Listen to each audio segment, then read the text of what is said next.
afternoon, and welcome to In Focus. I'm Jeff Connick, along with my co-host, Channing Hargrove. On today's show, we will be discussing how to get a jump start on your summer vacation.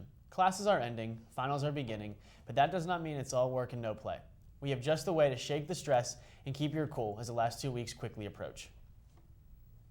If you have ever gone to the Saloon, the First, or the Rathskiller, you may have heard a few underground bands perform. These bars have a rich tradition for playing music that many may have not heard and introducing local artists to the students and community here in Happy Valley. Let's take a closer look. It wasn't so long ago that the music-loving residents of State College had to look no further than the Crowbar on Beaver Avenue to see their favorite local and national acts perform live. The venue hosted artists from all across the musical spectrum, from Guar to Vanilla Ice. When it closed in the spring of 2006, citing financial difficulties, a void was created that some may say has still not been filled. However, that's not for lack of trying. Several groups in the area are making an effort to ensure that State College does not become the territory of cover bands exclusively. One such group is Nittany Booking.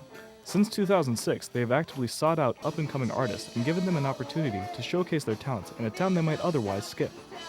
Garrett Bogdan, who is in charge of booking the acts, says convincing tour managers that State College is a worthwhile place to stop between Pittsburgh and Philadelphia is one of the most difficult parts of his job.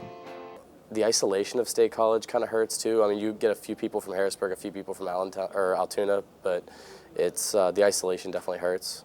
But I mean, that's also maybe a good thing because there's really not a whole lot of other places a band can go.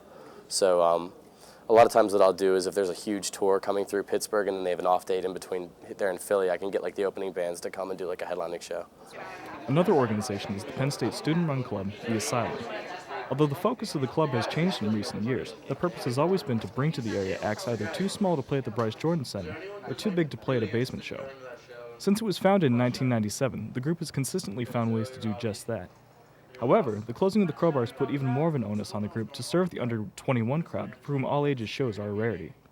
Taking this into account, the members now seek to book acts which have a wider appeal to this Penn State student body, and not just to the members themselves. The club is already well underway in booking the acts which they hope will appear this semester.